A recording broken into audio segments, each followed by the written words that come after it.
Қазір біз Ньютонның заңдарына арналған оңай есептерді шығаратын боламыз. Сонымен бірінші есебіміз номер 32.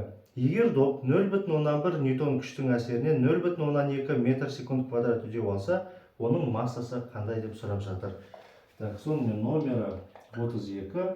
F тең болады 0,1 Ньютон, А тең болады 0,2 метр бөлінген секунд квадрат. Так, енді бізден сұрап жатқаны оның массасы. М белгісіз. Ньютон екінші заңның формуласы А тең болады F бөлінген масса. Осы жерде массаны табатын болсақ, массаны тапсақ, күшті үдеуге бөлеміз. М тең болады F бөлінген А. Енді массаны таба саламыз, М тең болады F бізде 0,1 бөлінген үдеу бізде 0,2 тең болады 0,5 килограмм дейміз. Ары қарай келесі есепке көшеміз. Келесі есебіміз номер 33.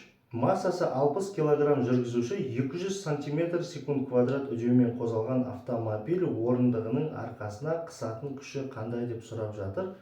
Так, номері 33. Массасы 60 килограмм адам, А тең болады 200 сантиметр бөлінген секунд квадрат. Үдеудің өлшем бірлігі негізінен метр бөлінген секунд квадрат болу керек. Мына жерде бізде сантиметр тұр. Демек, санти деген ол 10-2 дәрежесі метр деген сөз. Сонда үдеу бізде 200 көбейтілген, так, 10-2 дәрежесі метр секунд квадрат. Сантиметрді мен метрге айналдырдым. Санти деген ол 10-2 дәрежесі. Енді 200-дің плюс 2 нолі, мынау минус 2 нольмен қысқарады, сонымен 2 шығады. 2 метр бөлінген секунд квадрат дей саламыз. Енді ары қарай осының орындығын қысатын күші қандай деп сұралды. F тең ма деп шығара саламыз. F тең масса көбейтілген үдеу F тең болады. Масса бізде 60 килограмм, үдеу бізде 2, сонымен 120 ньютон шығады деп айтамыз. Ары қарай келесі есепке көшеміз. Келесі есебіміз номер 35. Көлемі 100 сантиметр куб дене 0,78 ньютон күштің әсерінен 1 метр секунд квадрат үдеумен қозғалса, оның тығыздығы қандай деп сұрап жатыр. Бірінші белгіні жазып алайық. Номер 35. Көлемі 100 сантиметр куб дене, F тең болады 0,78 ньютон, 0,178 деп оқимыз негізі бұны. Күштің әсерінен 1 деген үдеумен қозғалады. Так, осы дененің тығыздығын табуымыз қажет. Енді тығыздықтың формуласы қандай? Тығыздық дегеніміз ол дененің массасын көлемге бөлу деген сөз. Бізде көлем бар. Так, демек көлем бар. Вот мына галочка болып қойып, мына тұр. Енді бізге масса керек. Демек мына екеуі бізге не үшін тұр? Демек ана тұрған массаны табу үшін керек. Осы екеуін пайдаланып біз массаны табамыз. Ньютонның екінші заңы бойынша массаны табу үшін күшті біз үдеуге бөле саламыз. Енді бізде күш ньютонмен үдеу метр бөлінген секунд квадратпен тұр. Тек қана көлем су жүйесінде тұрған жоқ, ол сантиметр кубпен тұр. Біз оны аламыз да метр кубқа ауыстыруымыз қажет. Сонымен біз былай жасаймыз. Көлемді 1 сантиметрда қанша метр бөледі? Мысалы, сантиметр кубты ұмытып қалатын кездер болады. Қалай айналдыратын ек деген сияқты, неше дәреже деген сияқты, оның минус 2 ма, минус 6 ма деген сияқты. Сондай кезде есімізге түсіреміз. 1 сантиметрда ол оның минус 2 дәрежесі метр барын білеміз. 1 сантиметр ол 100-1 метр. 100-1 деген ол оның минус 2 дәрежесі метр. Енді маған керегі 1 сантиметр емес, маған керегі сантиметрдің кубы. Демек, мен осы теңдеудің екі жағын бірдей кубтаймын. Сонда 1-дің кубы 1, сантиметрдің кубы сантиметр куб болып шығады. Тең, оның минус 2 дәрежесінің кубы, дәрежені дәрежеге шығарғанда 2 дәреже бір-бірімен көбейтіледі. Минус 2 мен 3 көбейтеміз, минус 6 метрдің кубы метр куб болып шығады. Сонда 1 сантиметр куб, оның минус 6 дәрежесі метр куб болады. Ал 100 сантиметр куб, 100 көбейту оның минус 6 дәрежесі. Сонда 100-дің қасына оның минус 6 дәрежесін тіркей салады екенбіз. Так, сонымен көлем бізде 100 сантиметр куб, 100-ді жазып қоямыз, қасына мынаны тіркей саламыз. Оның минус 6 дәрежесі метр кубқа айналса. Енді ары қарай оны ақшамдасақ та болады, осылай қалдырсақ та болады. Мысалы 100 деген ол оның 2 дәрежесі, мұнда минус 6 дәреже. Оның 2 дәрежесін, оның минус 6 дәрежесін көбейтілгенде дәрежелер қосылады. Бірақ 2 плюс минус 6, так, сонда оның минус 4 дәрежесі деп қалдырсақ болады. Мынаның дәрежесі теріс, мынанікі оң, сол үшін көбейткен кезде қосылады дейміз. Бірақ екеуінің дәрежесі екі түрлі болсын, таңбалары азайттық. Енді ары қарай біз нені табуға кірісеміз. Бірінші массаны тауып алайық. М тең болады F бөлінген А. Сонда F бізде жаңағы 0,78, үдеу бізде 1. Сонда массамыз бізде 0,78-дің өзі килограмм. Көлем бізде 10-4 дәрежесі. Енді оны мына формулаға саламыз. Тығыздық тең болады масса 0,78 бөлу 10-4 дәрежесі. 10-4 дәрежесі бөлімде тұрса, біз оны алымынан шығаратын болсақ, үстінен шығаратын болсақ, ол қарым дәрежесінің таңбасы ауысады. Сонда -4 дәреже болса, ол +4 дәреже болып шығып кетеді екен. Егер +4 болған болса, ол -4 болып шығатын еді. Сонда 0,78-дің қасына ол плюс дәреже болып шығып кетеді екен, 10-4 дәрежесі. Сонда 0,78 10-4 дәрежесіне көбейтеміз. 4 10-ға қарай 4 орынға жылжиды. Так, 7, 8, так, 1, 2 рет жылжытып қой, тағы да 2 рет жылжыту керек, демек 2-0 тіркей саламыз. Килограмм бөлінген метрдің кубы дейміз. Жауабымыз 7800 б жауабы деп айтады екенбіз. Ары қарай келесі есепке көшеміз. Келесі есебіміз номер 30. Радиусы 20 см диск 10 радиан секунд бұрыштық жылдамдықпен айналуда. Дөңгелектің жиегіне қонған массасы 30 грамм қоңызға қандай күш әсер етеді деп сұрап жатыр. Бірінші берілген жазып алайық. Номері 30. Радиусы 20 см. Омега бізде 10 радиан бөлінген секунд. Массасы 30 грамм қоңыз екен.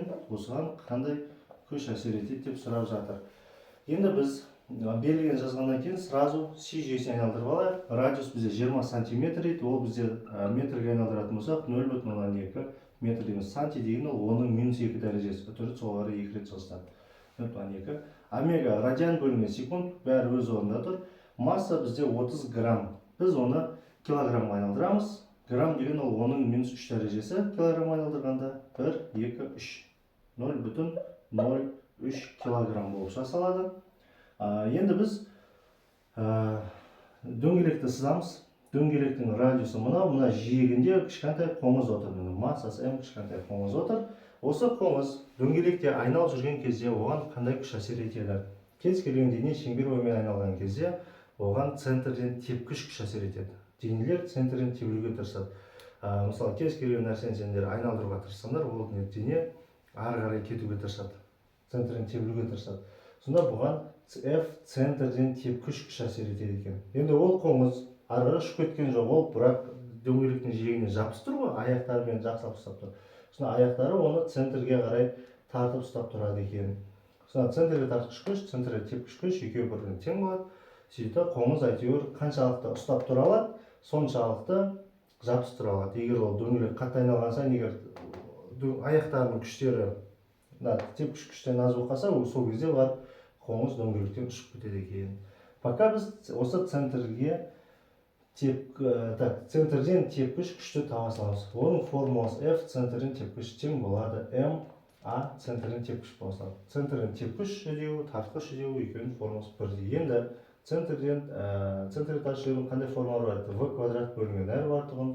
Центрден тартқыш үдеудің жылдамдық деген ол омега көбейтілген радиус болатын. Осына келіп орнына қойған кезде омега квадрат R болып шыққан. В-ны орнына қоямыз, квадраттаймыз, омега квадрат R квадрат. R мен R-дің квадраты қысқарып 1R қалатын. Және центрге тартқыш үдеудің үшінші формуласы В көбейтілген омега деген формуласы бар. Осы үш формуланың қайсысы бізге сәйкес келеді, соны іздейміз. Жылдамдық жоқ, бізде бұрыштық жылдамдық бар. Сол үшін мына екінші формуласынан сала салады екенбіз. Сөйтіп осы жерден үдеуді тауып аламыз, апарып оны массаға көбейтеміз. Не болмаса сразу масса көбейтілген үдеудің орнына сразу омега квадрат R-ді қойып жіберсек болады. Сонда біздің центрге тартқыш күшіміз, не болмаса центрден тепкіш күшіміз мына формуладан тасалады екен. Массаны көбейт. Масса қанша бізде? 0,03 көбейтілген омега квадрат 10-ның квадраты 100, R радиус бізде 0,2. Так, 100-ді 0,100-ден 3-ке көбейтеміз 3 шығады, 3-ні 2-ге көбейтеміз 0,6 ньютон шығады екен деп айтамыз. Сонда қоңызға әсер ететін күш бізде как раз осы центрден тепкіш күш деп айтамыз. 0,6 ньютонға тең екен дейміз. Ары қарай келесі есепке көшеміз. Келесі есебіміз номері 42. Массасы 5 кг денеге бір жазықтықта F1 тең 20 ньютон және F2 тең 5 ньютон екі күш қарама-қарсы бағытта әсер етеді. Дене қандай үдеумен және қай бағытта қозғалады деп сұрап жатыр. Бірінші берілген жазып алайық. Номері 42.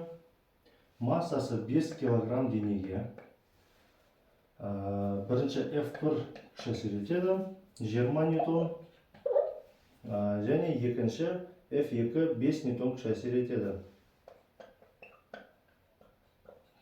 5 ньютон күш әсер етеді. Екі күш бір-біріне қарама-қарсы бағытта әсер етеді. Демек, екі күштің арасындағы бұрыш былайша айтқанда 180 градус қарама-қарсы деген осы енді. Дене қандай үдеумен және қай бағытта қозғалады деп сұрап жатыр. Так, мына үдеуді табамыз. Сонда, мына жерде қандай да массасы М дене тұр, бір күш былай қарай әсер етеді, F1. Енді F2 күшіміз осыған прям қарама-қарсы әсер етеді. Былай қарай F2. Так, бірақ бізде F1 күшіміз 20 ньютон, а F2 5 ньютон. Демек, мына күш кішкене азғантайлау болады міне. Мынау бізде F2 күшіміз қысқа, мынау F1 ұзынырақ болсын. Енді белгілі 20 ньютон күш көп болғандықтан біз F1 күштің бағытына қарай қозғаламыз. Екі күш бір-біріне қарама-қарсы болса, олар бір-бірімен азайтылады. Сонда F тең әсерлі тең болады. F1-ден алып тастаймыз F2-ні. Кім көп, көптен аздап тастаймыз. Сонда біздің қазіргі тең әсерлі күшіміз 20-дан 15 тап тастаймыз. 20-дан 5 тап тастаймыз сонда. 15 ньютон болып шығады екен. Сонда біздің мына массасы М денеміз 15 ньютон күштің әсерінен қазір F1 күштің бағытында қозғалайын деп тұр. Енді ары қарай үдеуді таба саламыз. Үдеу бізде А тең болады F бөлінген М. Осы жерде F как раз тең әсерлі күш бола салады. Сонда 15 ньютон бөлінген 5 килограмм. Жауабымыз бізде 3 болып жасалады. Енді үдеудің өлшем бөлігі метр бөлінген секундтың квадраты. Келесі есебіміз номері 45. Жеңіл автокөліктің массасы 2 тонна, ал жүк автокөлігінің массасы 8 тонна. Жүк автокөлігінің тарту күші жеңіл автокөлігінен 2 есе артық. Олардың үдеулерін салыстырайық деп сұрап жатыр. Так, бірінші берілгенін жазып алайық. Так, номер 45. Бетек. Жеңіл автокөліктің массасы 2 тонна. Давайте жеңіл автокөлік ол 1 болсын. М1 тең болады 2 тонна дейік. Ал жүк автокөлігінің массасы 8 тонна. Демек, жүк автокөлігі ол екінші болсын, ол 8 тонна. Енді жүк автокөлігінің тарту күші жеңіл автокөліктікінен 2 есе артық деп айтып жатыр. Демек, жүк автокөлігінің тарту күші F2, оның массасы M2 болса, демек оның тарту күші де F2 болады. 2. Мынау жүк деген сөз екілі. Жеңіл автокөліктен 2 есе көп дейді. Сонда жеңіл автокөліктің күшін 2-ге көбейтуіміз керек. Сол кезде жеңіл автокөліктен 2 есе көп болып шықты. Енді бізде осылардың үдеулерін салыстырайық. Мысалы, A1 бөлінген A2 қатынасы қандай деген сияқты. Кімнің үдеуі көп, қанша есе көп, біз қазір соны айтуымыз қажет. Енді бетик A1 тең болады F1 бөлінген M1 деп сразу ньютонның екінші санын жазып жібереміз. Дәл осы жерден жүк автокөлігінде үдеуін жазайық. F2 бөлінген M2 деп жазып жібереміз. Енді осы екі үдеудің бір-біріне қатынасын табамыз. Жеңіл автокөліктің үдеуін бөлеміз, мысалы, жүк автокөліктің үдеуіне. Егер бұл бірден үлкен сан шықса, демек жеңіл автокөліктің үдеуі көп. Бірден сан шықса, значит, жүктікі көп деген сөз. Қазір салыстырып көреміз енді. Сонда A1 бөлінген A2. Жеңіл автокөліктің үдеуін бөлеміз жүк автокөліктің үдеуіне. Енді мына екі формуланы бір-біріне бөлгенде қалай бөлеміз? Теңдеудің сол жағына бөлеміз. Тең деп қоямыздағыны оң жақты оң жаққа қарай бөлеміз. Бірақ біз мына бөлшекке бөлейін деп жатырмыз. Сонда F1 бөлінген M1-ді бөлу дегенде бөлшек болып кеткен кезде негізгі бөлшегімізді кәдімгі бөлу деп 5-ші класс ұқсап жаза берген дұрыс. F2 бөлу M2. F2 бөлінген M2-ге бөліп жатырмыз. Енді уже осы жерде түсінікті. Біз қазір бөлуді көбейтумен ауыстырамыз да екінші бөлшекті орындарын ауыстырамыз. Сонда А1 бөлінген А2 тең F1 бөлінген M1 көбейту екінші бөлшек уже төңкереміз, M2 бөлінген F2 болып кетеді. Енді ары қарай дәл осы жерде олардың сан мәндерін сразу орнына қоя салайық. Тең болады. F1 бізде қаншаға тең? F1 ешнәрсеге тең емес, просто F1-ді қоя салайық. Қазір F1-лар қысқарады. Көбейту M2 бізде 8 тонна. 8 тонна. Мына жерде M1 менде 2 тонна.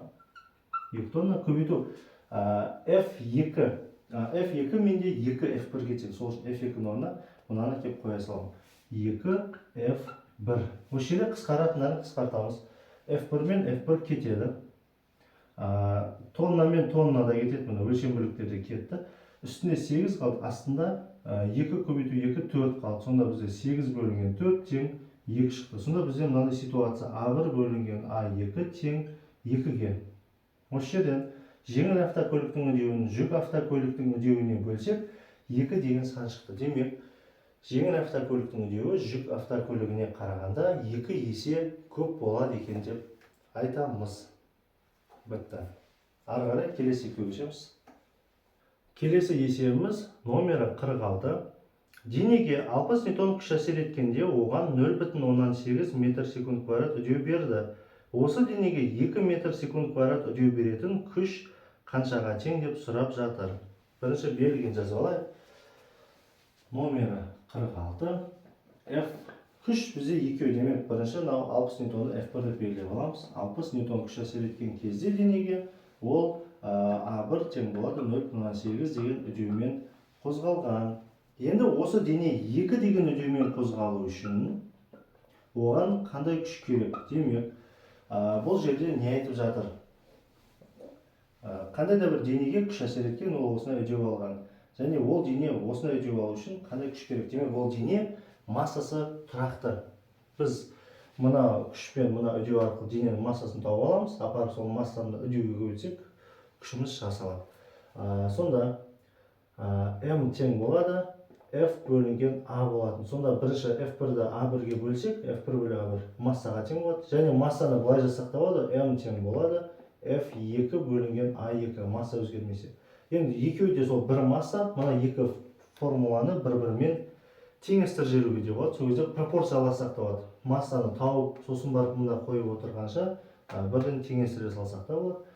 Сонда бізде F1 бөлінген A1 тең болады F2 бөлінген A2 деген формула шығады. Осы жерден F2-ні табу үшін F1 мен A2-ні көбейтіп A1-ге бөледі екенбіз.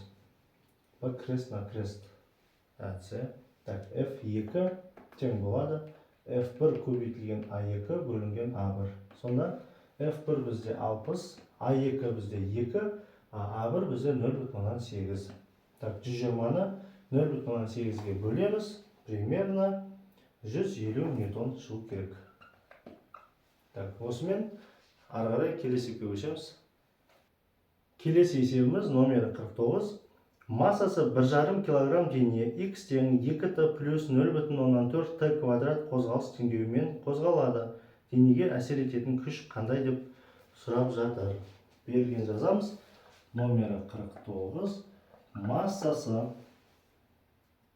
1,5 кг дене X тең болады 2t плюс 0,4 t квадрат деген теңдеумен қозғалады екен. Осыған әсер ететін күшті тап дейді. Күштің формуласы қандай? F тең болады M көбейтілген A. Күшті табу үшін біз масса мен үдеуді көбейтуіміз қажет. Массамыз міне дайын тұр. Үдеуді осы теңдеуден алып келеміз. X-тің теңдеуі қандай еді? X тең болады X нолевой плюс V нолевой T егер үдемелі қозғалыс болса плюс AT квадрат бөлу 2 деп жазатын болатын тұғымыз. Енді мен қазір мына теңдеуді мына жерге кішкене көшіріп қойсам, X тең болады 2t плюс 0,4 t квадрат. 0,4 t квадрат. Енді қараймыз, үдеу қай жерде? T-ның қасында бізде V нолевой тұр. Демек, T-ның қасында тұрған 2 ол бастапқы жылдамдық. құр өзі тұрған сан бізде x нолевой болу керек. Ондай сан жоқ. Демек, мынау бізде нөлге тең. Үдеу бізде t квадраттың жанында тұр.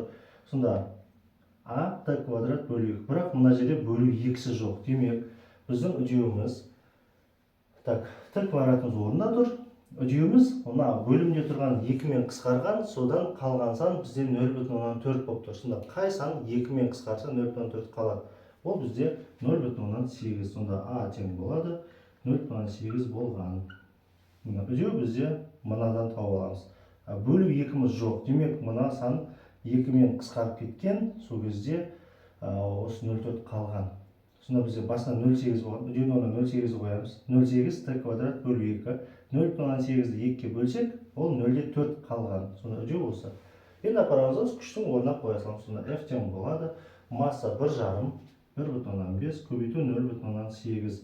1,5 0,8-ге көбейтсек, так, қанша? По-моему, 1,2 шығу керек. 1,5 көбейту 0,8. 1,2.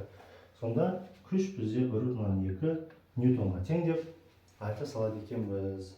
Ары қарай келесі есепке көшеміз. Келесі есебіміз номері 51. Бір қалыпты қозғалыстағы массасы 8 кг денеге t уақыт бойы F тұрақты күш әсер етіп, дене V тең 3 қосу 4-ті заңдылығымен қозғалады. F күштің шамасы мен үдеуінің модулі қандай деп сұрап жатыр. Так, номері 51. Берілгені массасы 8 кг. M тең болады 8 кг дене. V тең 3 қосу 4-ті мен қозғалады. V тең 3 қосу 4-ті заңдылығымен қозғалады. Бізден сұрап жатқаны күштің шамасы мен үдеуінің модулі қандай? F қандай және үдеу қандай? Күшті табу үшін F тең m деу керек. Үдеу қайықта? Ол мына бізде жылдамдықтың формуласында. Жылдамдықтың формуласы қандай? V тең болады. Егер үдемелі болса V нолевой плюс аты, кемелі болса минус аты тұғын. Енді бізде как раз 3 қосу 4-ті мына формула келіп тұр. Так, мына жерге көшіріп келейін. V тең болады 3 қосу 4-ті деп жазып қойын. Демек, құр өзі тұрған сан бізде ол V нолевой. Демек, 3 деген ол бізде V нолевой. Үдеу бізде уақыттың қасында тұр. Демек, уақыттың қасында тұрған 4 бізде үдеу деген сөз. Сонда біздің дененің үдеуі 4 метр бөлінген секунд квадратқа тең деп айта саламыз. Үдеуді таптық. Енді ары қарай күшті табу үшін F тең болады масса көбейтілген үдеу дей саламыз. Біздің массамыз 8, үдеу бізде 4, 8 4-ке көбейтеміз, 32 ньютон болады деп айтамыз. Ары қарай келесі есепке көшеміз. Келесі есебіміз номері 54. Массасы 50 кг конкиші, массасы 2 кг шарды өзінен 20 ньютон күшпен итереді. Бұл кезде адам мен шардың алатын үдеулері қандай деп сұрап жатыр. Бұл есеп Ньютонның 3-ші заңына арналып берілген екен. Так, берілген жазып қояйық. Номері 54. Массасы 50 кг конкиші. Массасы 2 кг шарды. Демек, конкишінің массасын m1 деп қояйын. Ал шардың массасы m2 болсын 2 кг. Өзінен 20 ньютон күшпен итер жүреді дейді. Күш бізде 20 ньютонға тең. Бұл кезде адам мен шардың алатын үдеулері қандай деп сұрап жатыр. A1 белгісіз, A2 белгісіз. Так.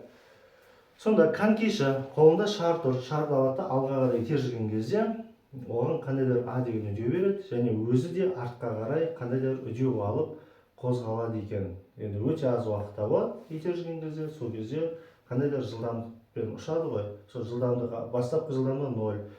Итер жүрген кезде ол қандайда жылдамдық беріп жатыр. Сол уақытта ол үдеу алады деген сөз, өте аз уақыт. Ары қарай сол жылдамдықпен екеуі де қозғалып кете береді қарама-қарсы уақытта. Енді біз күштің формуласын білеміз. Жоқ, күшті емес, бірінші үдеудің формуласы жазсақ, А тең F бөлінген m деп сразу. Күшті тауып, одан кейін қайта үдеу таппай. А тең F бөлінген масса. Сонда біз адамның үдеуін табу үшін адамның 20 ньютон күшті бөле саламыз адамның массасына. Ал енді шардың алатын үдеуін табу үшін осы күшті енді біз шардың массасына бөле саламыз. Сонда A1 тең болады 20 ньютонды бөлеміз 50 килограммға, 20-ны 50-ге бөлеміз 0,4 метр бөлінген секундтың квадрат дей саламыз. Ал енді шардың алатын үдеуін табу үшін сол 20 ньютон күшті шардың массасына бөле саламыз. Демек шар бізде 10 деген үдеу алып қозғалады екен. Жауабы 0,4 және 10 деген жауапты белгілейміз. Ары қарай келесі есепке көшеміз. Келесі есебіміз номер 55. Екі дене әсерлескенде олардың үдеу модульдерінің қатынасы А2-ні А1-ге бөлсек 4-ке тең дейді. Егер бірінші дененің массасы 6 кг болса, онда екінші дененің массасы қандай деп сұрап жатыр. Тағы да Ньютонның үшінші заңының есебі номері 55. Бізге айтып жатыр, А2-ні А1-ге бөлгенде 4-ке тең болып жатыр. Ал бірінші дененің массасы 6 кг дейді. М1 тең болады 6 кг. Бізден сұрап жатқаны екінші дененің массасы қандай. Ньютонның үшінші заңы бойынша, егер екі дене әсерлесетін болса, бірінші дене екінші денеге қандай күшпен әсер етсе, екінші дене де бірінші денеге дәл сондай бағытты қарсы күшпен әсер етеді. Демек, екеуінің де күштері бірдей. F1 тең болады F2-ге. Сонда F1 тең болады М1 А1, ал F2 тең болады М2 А2. Демек, осы екеуін МА-ны бір-біріне теңестіреміз. Сонда М1 А1 тең болады М2 А2 дейді. Енді біздің есептің берілгенде А2-ні А1-ге бөлсе 4 шығатынын беріп қойған. Енді осы жерден А2-ні А1-ге бөлу керек. Мына А1 теңдеудің сол жағында тұр. Егер біз А1-ді теңдеудің оң жағына өтсетін болсақ, ол бөліміне түсіп кетеді. Өйткені үстіне тұр, ар жаққа өтсе астынан түсіп кету керек. М2-ні де онда сол жаққа лақтырып, үдеулерді оң жаққа, массаларды сол жаққа жинайық. М2 үстіне тұр, ар жаққа астынан түсіп кетеді. М1 бөлінген М2 тең болады А2-ні А1-ді бер жаққа өтсе астынан түсіп кетеді. А1-ге бөлеміз. Енді біз бүйте салайық. Сразу санмандер орнауға жүрейік. М1 қанша? 6 кг бөлу М2-ге тең А2-ні А1-ге бөлген ол 4-ке тең. Сол үшін мынаның орнына сразу біз 4-ті қоя саламыз. Сонда біз 6-ны М2-ге бөлсек 4 шығады екен. Сонда М2-ні табатын болсақ, 6-ны 4-ке бөліп жібереміз. 6-ны 4-ке бөлеміз, 1,5 кг шығады екен. Ары қарай келесі есепке көшеміз. Келесі есебіміз номері 56. Бастапқы жылдамдығы 8 метр секунд, массасы 5 кг дененің 12 ньютон күштің әсерінен 10 метр қашықтық жүргеннен соңғы жылдамдығы қандай деп сұрап жатыр. Бірінші берілген жазбалар номері 56. Бастапқы жылдамдығы 8 метр секунд, массасы 5 кг дененің 12 ньютон күштің әсерінен 10 метр қашықтық жүрген кездегі S бізде 10 метр екен. Соңғы жылдамдығы қандай деп сұрап жатыр. Енді біз қозғалыстың түрін қарастырамыз. Массасы 5 кг денеге 12 ньютон күш әсер етсе, ол бізде үдемелі қозғалады. Ньютонның екінші заңы бойынша А тең F бөлінгені.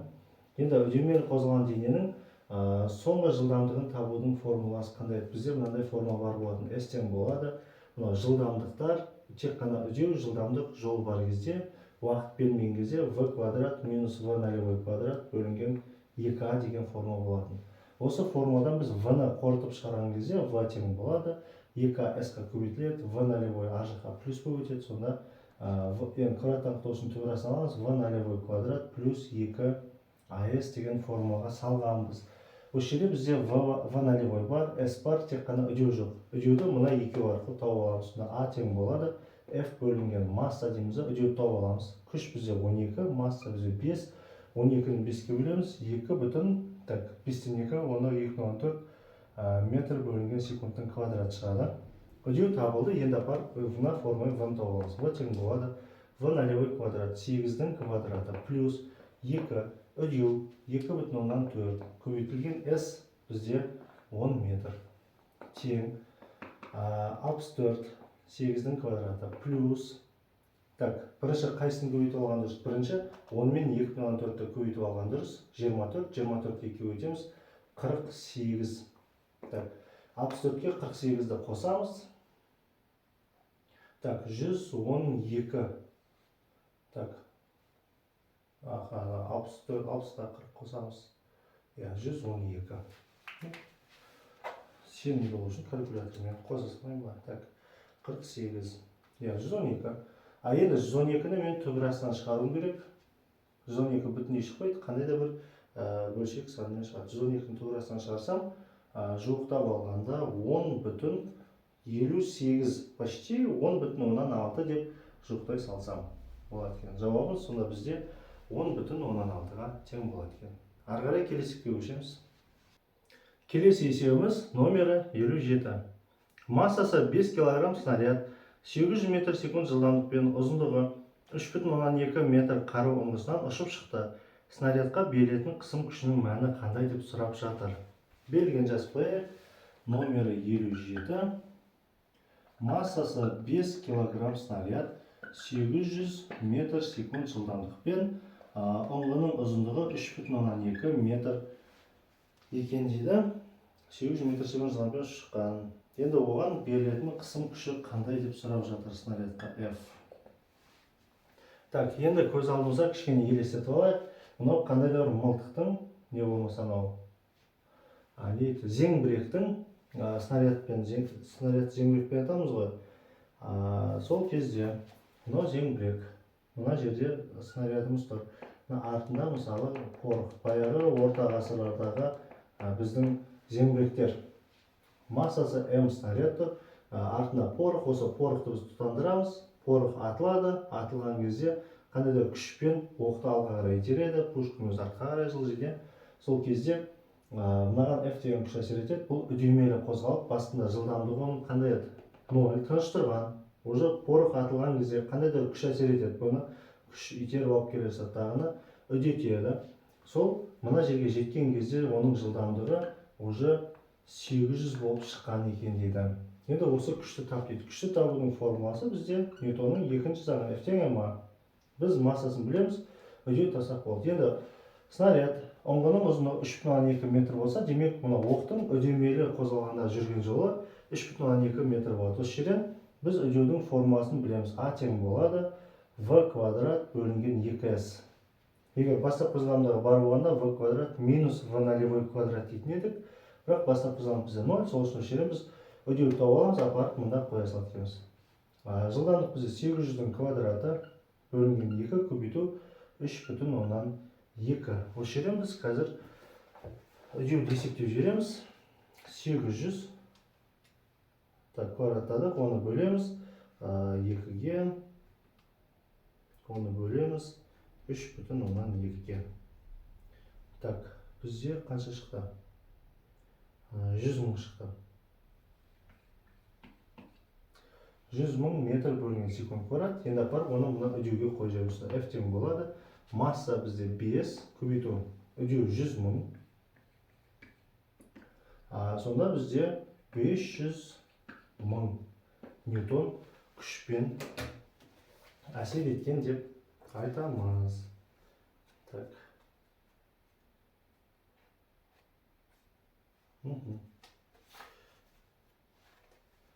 Так. 500 мың ньютонымыз, ол бізде 500 килоньютон.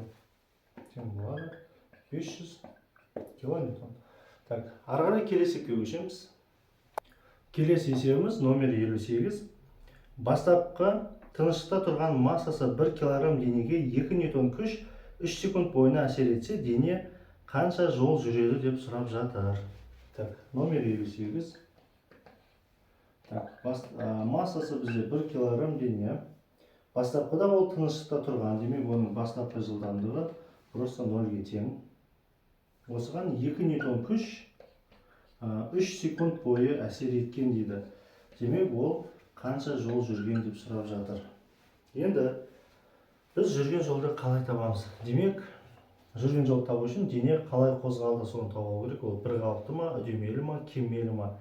Бізге 2 ньютон күш әсер еткен кезде біз үдей бастаймыз. Басында ол тыныш тұрған, демек бастапқы жылдамдығы 0, ары қарай ол қозғала бастаған, демек жылдамдығы артады, қозғалыс точно үдемелі. Үдемелі қозғалған кезде S-ті табудың формуласы мында тұр екен. Бастапқы жылдамдығы 0 болса, сразу А-ты квадрат бөлу 2-ге сала саламыз. Енді осы жерде бізде уақыт бар, тек қана үдеу жоқ. Үдеуді біз мына күш пен масса арқылы таба аламыз. А тең болады күш бөлінген масса. Біз күшті 2 ньютонды 1 кг бөліп жібереміз. үдеу 2-ке тең, апарып осыны s-тің орнына салып жібереміз. S тең болады, үдеу бізде 2, уақыт бізде 3-тің квадраты, бөлу 2, 2 мен 2 қысқарады, 3-тің квадраты 9. Жауабымыз 9 метр болады деп айтады екенбіз. Ары қарай келесі есепке көшеміз. Келесі есебіміз номері 61. Оқ 400 метр секунд жылдамдықпен ұшып келіп, валға тиіп, аялдағанға дейін 0,5 метр жол жүріп өтеді. Массасы 24 грамм оқтың қозғалысына валдың жасаған кедергі күші қандай деп сұрап жатыр. Берілген жазып алайық бірінші. Номері 61. Оқтың бастапқы жылдамдығы 400 метр секундына. Аялдамаға тиген, валға тиген, вал деген қандай да бір қатты дене, оқ соған ұшып келіп кірген, тесіп өтіп бара жатқан, бірақ 0,5 метр жүрген кезде, ол өтіп бара жатқан кезде тежеле бастағанда, ол жарты метр ғана жүріп тоқтап қалған, ары қарай өте алмай қалған. Демек, оқтың жүрген жолы 0,5 метр деп қарастырамыз. Және оқтың массасы бізде 24 грамм деп беріп қойған. Так, енді бізден сұрап жатқаны, осы оқтың қозғалысына валдың жасаған кедергі күші қандай деп сұрап жатыр. Енді күштің формуласы F тең ma. Кедергі күш, үдеу, сол тежетіп жатқан үдеуіміз болып тұр ғой, сонда 400 мен келе жатқан 0,5 метр жол жүріп тоқтап қалған демек, осы жерде біз қазір үдеуді табамыз. А тең болады, v налевый квадрат бөлінген 2s дей саламыз. Енді соңғы жылдамдығы по-любому 0, сол үшін жазбай ақ қоя салайық. Тең, сразу шығарып кетейік, 400-дің квадраты бөлінген 2, s бізде 0,5. 2-ні 0,5-ке көбейтеміз, ол 1 шығады, 400-дің квадраты, так, 16, 0, 0, 0, 0. Так, сонда бізде үдеуіміз 160 мың болып тұр. Так, метр бөлінген секундтың квадраты. Енді біз күшті табамыз. F тең болады. Масса 24 грамм. 24 көбейту оның минус 3 дәрежесі килограмм. Көбейтеміз, үдеу 160 мың. Енді оның минус 3 дәрежесімен мына жақта 3-ні қысқарады. Так, былай қысқарта салайын. 160 қалды, мұнда 24 қалды. Енді біз 160 пен 24-ті бір-біріне көбейтеміз. 160 көбейту 24. 3840 ньютон деп айтамыз. Енді жауабын бір қарап жіберейік.